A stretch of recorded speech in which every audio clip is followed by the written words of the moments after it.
Hello. Welcome to the News Desk this week with me, Chris Stafford, alongside Nancy Gillen, as usual, in London. And this is Season 4, Episode 17 already, and it is May the 11th that we are recording. Because Nancy, you've got a tight schedule today, haven't you? Yeah. I mean, we've been saying it feels like life is just very busy at the moment, doesn't it? And yeah, another busy week and off up to Manchester tomorrow. Everyone can see in the next couple of weeks. I won't give it away. You have to stay tuned, but do some filming with a very big, talented women's football player. So yeah, really looking forward to doing that tomorrow. Good. Okay. Well, they can find that, of course, on givemesportwomen.com, yep. Right? That's right. Yeah. Well, that's where you write. Okay. Well, we'll look forward to that story. So let's crack on with the news this week then, Nancy, because there, as usual, there's some great stories. Obviously it's seasonal too, because the WSL has just wrapped up its season in the UK, and we're just kicking off, literally, with NWSL here. We've started, but we're getting back to the full season. We just had the Challenge Cup this past weekend, so we'll talk about that. But I want to start with the W Series, motor racing series, Nancy, because we talked a lot about this last year, the W Series, which was really gaining momentum. No pun intended here. But, of course, the star of the show seems to be Jamie Chadwick right now, and she came out with a double win in Miami, the season opener, and she ended the season as champion last year. She seems to be the one that they're all chasing. She has the target on her back this season, doesn't she? Yeah, definitely. And yeah, she's won 2 W Series titles already. I think she's touted as the one that if any female driver currently goes up to F1, it will be her. And yeah, she got the new season off to a really, really good start by winning the double header in Miami. I think despite her winning both races, I think it still was really, really close. I think Nerea Marti and Alice Powell, who Alice Powell finished runner-up last season, they were also on the podiums as well. So yeah, I think even though Chadwick won both races, there is still, those opponents that are right behind her. But yeah, it was great to see the start of the W Series again. It is, I think, a really kind of exciting competition, especially, with the fact that they run in partnership with the Formula One as well. And so, yeah, the next race, if anyone wants to catch it, will be in Barcelona on the 20th and the 21st of May, so the weekend after next. So, yeah, looking forward to seeing who wins that one and whether Chadwick can continue her winning streak. Yeah, as I say, she's the one to beat right now, but it is very close. I was watching some of that race, and it's super tight. It really is. You should mention some of the other names we should look out for there, Nancy, because there's a lot of other really, really good riders chasing her. Drivers, not riders, drivers. Yeah, so you've got Marty and Powell. I think Abby Pulling is another British driver who's really young but has been tipped for a lot of success. Emma Kimelainen, I think is how you say her surname. She also is another good driver. She was doing really well in the race in Miami, actually. I think one of the races she was third for basically the whole race. And then I think had a slight not crash, but got knocked a little bit, and then she finished 5th overall. Damaged the rear end a little bit, but not enough. I mean, it just made her spin, and she was able to continue. Yeah, exactly. Yeah, so it wasn't, didn't knock her out the race, but it did push her out with a podium place. Belen Garcia is another good driver. So yeah, there's a lot of drivers to keep an eye out for. Yeah, there certainly is. And you've got another piece of motor racing news, women making history in Le Mans 24 hours. Yeah, so this is a very exciting news story about an all-female team racing at Le Mans 24 hours, which is taking place next month in June. So Michelle Gatting is part of the all-women crew, and she's going to be accompanied by Rahel Frey and Sarah Bovey, and their team is going to be the Iron Dames. So yeah, I think it's but obviously motorsport is a very male dominated kind of environment to be in. So having an all-female team is really good. So Gatting gave an interview to Sky Sports. It's well worth a read if you're interested in the story. And she said the project's a unique project, and she's honoured to be a part of it. And also talked a bit about Formula One again, talking about the potential of a female F1 driver. And she kind of linked the project of having an all-female team at Le Mans with inspiring more women to get into motorsport and hopefully progressing up to Formula One themselves. So, a really kind of inspiring story there. And, recommend reading the full interview if anyone's interested in it. Yeah, we'll put a link to the show notes, as always, to the stories that we cover here at wisports.com. Just go and check out the episode page, which will be on the front page, wisports.com. You have to wonder what Susie Wolff is thinking, Toto Wolff's wife, who used to be, a driver herself. She's now in management with her husband's team, but she'd be watching these young drivers coming along and wondering, who will be the first to be driving in Formula One when you see so many talented drivers coming through. Yeah, I think as well, I think there was a lot of frustration when it was announced that Chadwick was going to be competing in W Series again this season, because I think a lot of people thought she should be progressing into the, F2 or F3 or and I think it's almost like a financial side of it. That's what Chadwick has suggested, which is a bit of a frustrating obstacle. But hopefully as female motorsport races and, stuff like the W Series gets more prolific, that can kind of be, resolved, and we can have more women in F1 and even F2 and F3 as well. Yes. Yeah. Well, we're going to move on to a horsepower of a different nature now. We've got a couple of stories from equestrian sport, and one of which is the Badminton Horse Trials, which took place in Gloucestershire last weekend, and it produced the first win of that title for Laura Collett, the British rider, who's been a stalwart of the British team now for a number of years. She started in ponies and on the junior team, so this was a dream come true for her, because she won what is the most prestigious 5-star event in certainly in Europe. One of them certainly in England, it's the only one in the spring season, and then you've got Burghley in the fall. But this was a huge win for her, and she won ahead of Ross Cantor. So the women were 1-2 there. It was great to see everybody back there, Nancy, after they took 2 years off because of COVID.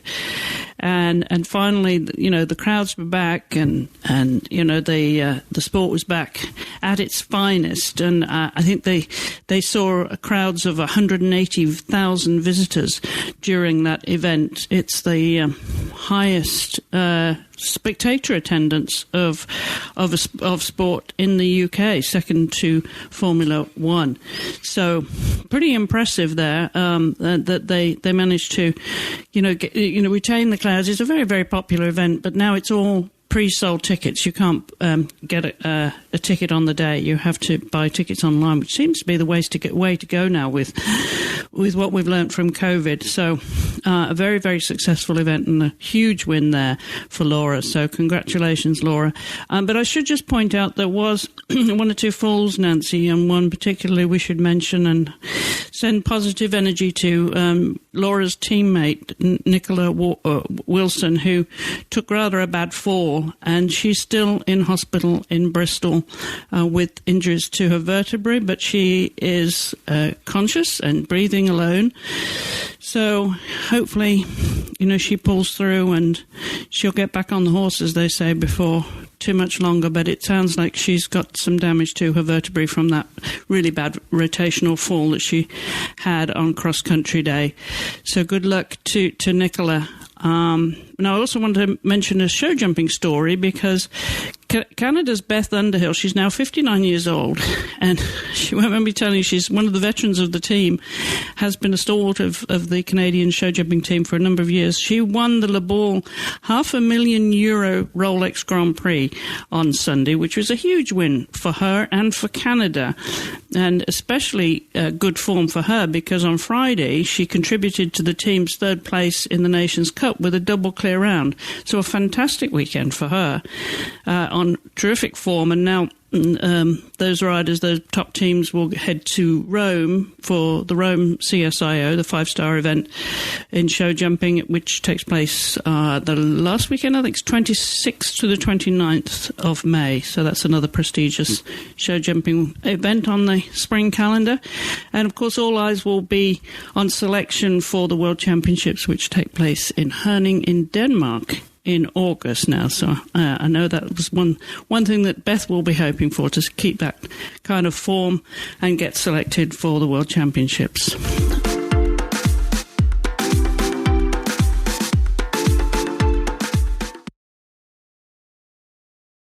So we're going to turn now to football.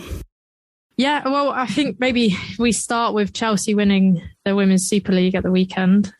That was quite a dramatic finale to the season. It went to the final weekend with either Chelsea or Arsenal being able to win the title. Chelsea were 1 point ahead, so all they had to do was win. But if they drew or lost and Arsenal won, then Arsenal would win the title. And there was 1 point at the weekend where that looked likely to happen because Chelsea were playing Man U and they were 2-1 down, 1-0 down and 2-1 down at one point. And Arsenal eventually defeated West Ham 2-0. But unfortunately for Arsenal fans, such as myself, Chelsea came back and beat Man U 4-2. So won their third successive WSL title, which is very, very impressive. But I think it's important to note that the majority of seasons, well, one was the league was ended early because of COVID and it was decided by points per game. Then last season, they won the league by 1 point, and similar to this season. So even though Chelsea have won, it's been really, really close, which is good because it shows that the WSL is becoming really competitive. But yeah, so great for Chelsea fans, not so great for Arsenal fans. But there was some good news for Arsenal fans because The Athletic have reported that Vivian Miedema, the Dutch striker, is set to stay at Arsenal for another year, which is quite unexpected. This has been probably, in my opinion, one of the biggest transfer sagas that have gone on in women's football. It's quite like the ones that happen in men's football, which is good because I think it shows, growing interest in women's football. But yes, Miedema, her contract was up at the end of the season and she'd been really heavily linked to Barcelona.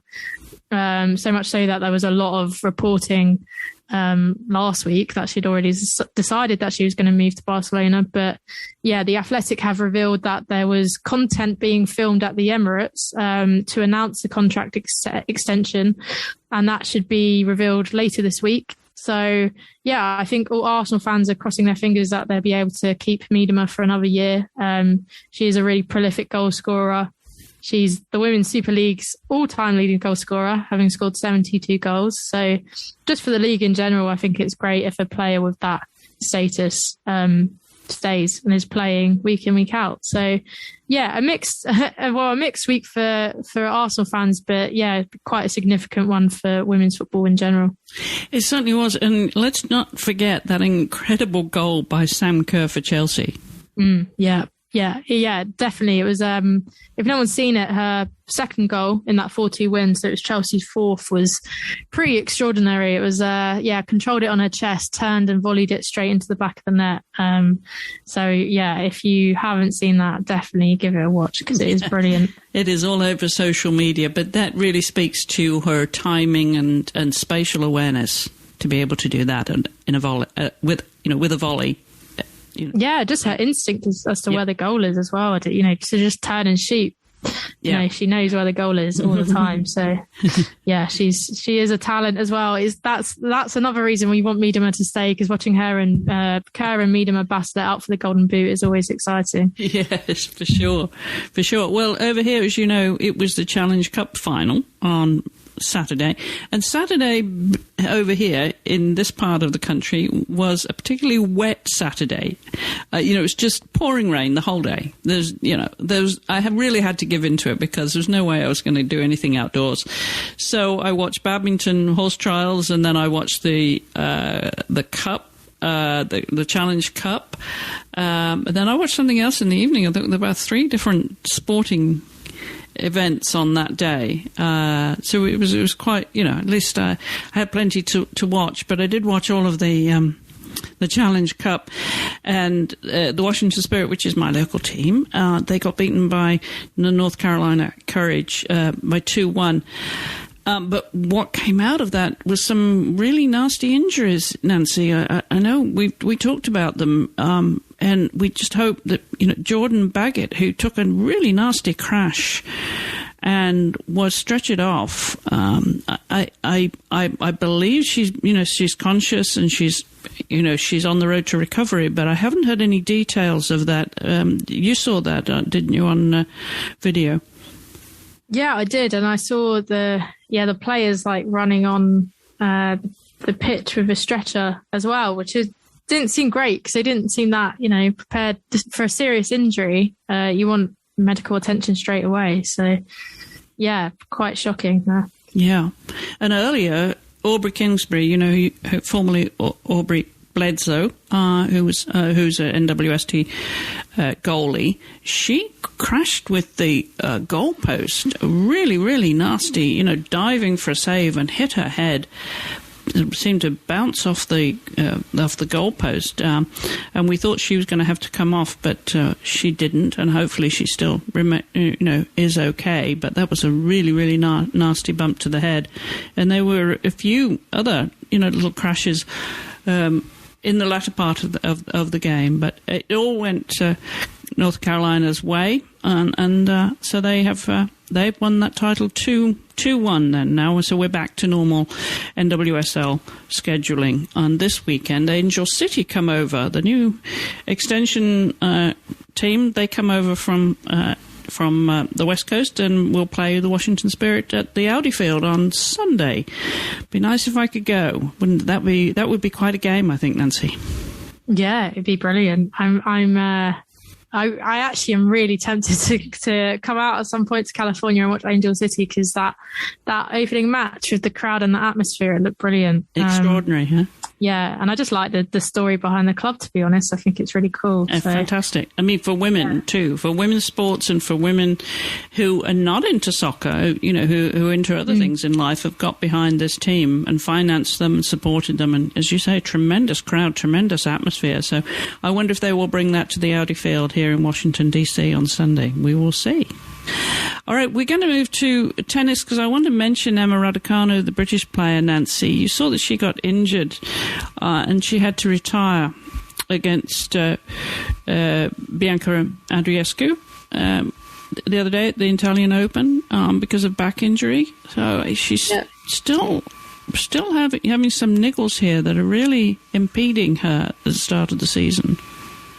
Yeah, it's a real shame, and it's like you said, it's really stopping her from playing. It seems to be that she'll have, especially she's seemed really impressive on clay at the start. Anyway, at the Stuttgart Open, she had a good run at the Madrid Open and got to the round of 16, I think it was.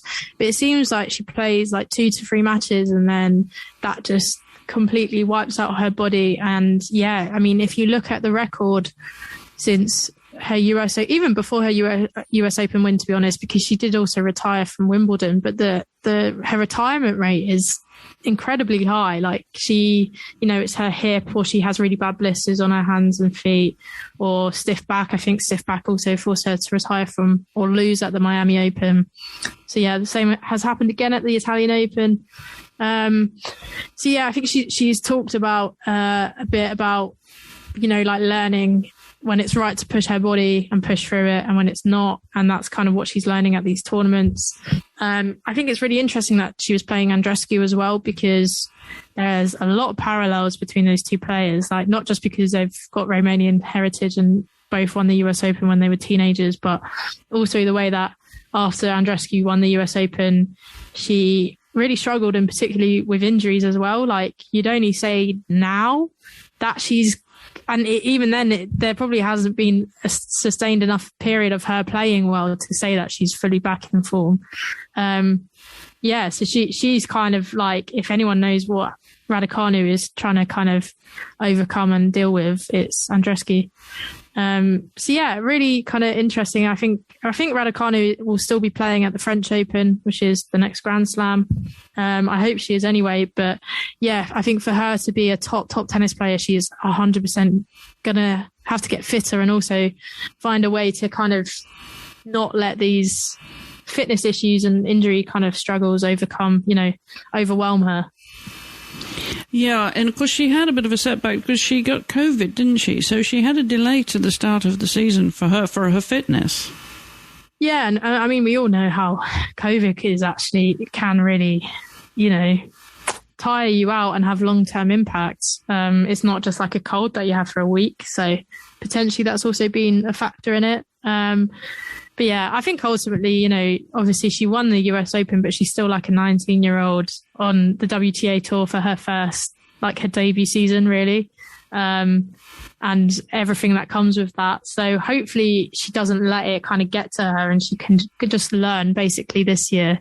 I'm not really expecting her to win much this year at all. And then hopefully next season when she comes back and she can take everything she's learned this season and apply it to next year and, maybe follow more of a path of Iga Swiatek than Andreescu, where, you win a Grand Slam, you have a year or two learning, and then you do what Swiatek has done and just completely dominate. So yeah, I wish her the best of luck. I really do hope that she can overcome this, because as we saw at the US Open, when she is like fully fit, she is a brilliant tennis player. Yeah, for sure. And yeah, as you say, she's 19, so she's not fully mature and as strong as she could be. She'll just get better and better, that's for sure. So good luck to Emma, and hopefully she will be on good form and ready for the French Open. Yeah, it's all happening. Once it starts over there with Madrid and then Italy, and then they go to France and it's Wimbledon before you know it. And the season has picked up some momentum now, so good luck to her. We will be following that story, of course, right here at withsports.com. Well, Nancy, you've got some good news, some more record viewing figures. Yeah, this was really good news to come out of the UK last week. So the Women's Sports Trust did some analysis, like a report into the amount of people watching women's sport on TV, and yeah, the stats are actually quite incredible. So a record 15.1 million people watch women's sport in the first 3 months of 2022. This is nearly triple the 5.06 million from the first quarter of 2021. And the previous record had been a 10.2 million set in 2019. So yeah, that 15.1 million, that is quite extraordinary. And yeah, I think if you just read a lot of the stats, it's all positive. So 1 in 3 viewers have tuned in on 3 or more occasions in 2022, in comparison to 17% in the same period last year. So the Women's Super League is the most watched competition, making up 58% of viewership. But Women's Six Nations, the Arnold Clark Cup, and the Women's Cricket World Cup are among the other most watched events. So yeah, it's really positive. I think as well, like obviously a large part of the amount of people watching more women's sport is probably to do with the availability, the increased availability of women's sport on TV. It's like, it's chicken and egg, isn't it? And now that they've put more women's sport on TV, people are watching it. It just shows that the audience is there. So yeah, I think that's must be very satisfying for especially people at Sky Sports who are showing the WSL and the Cricket World Cup as well. That it's worth them doing this, and hopefully it encourages other broadcasters to do the same for other women's sports events as well. And of course bodes really well for the Euros as well this summer. Hopefully it means that there's already a big audience willing to watch that tournament on TV when it starts in July. Oh, yes, that's a little event you're looking forward to, I know. Yep. Well, that's great news. It just speaks to that old adage that, if you build it, they will come. Yeah, exactly, yeah. Yeah. All right, well, we've got a story to end with this week, which actually does step backwards for women's sports in a way, or for women working in sport.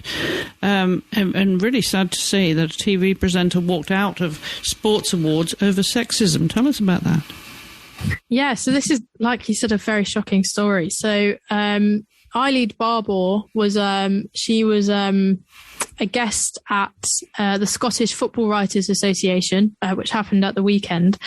And her table and another table walked out during the main speaker, like the guest note speaker, who was basically a guy called Bill Copeland, who's a lawyer who works on the after dinner speaking circuit. So it seems like quite a random choice anyway.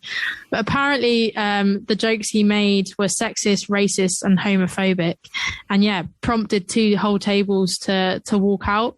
And afterwards, Barbara tweeted that she's never felt so unwelcome in the industry I work in than sitting at the Scottish Football Writers Awards, a huge reminder that there is still so much to do in making our game an equal place.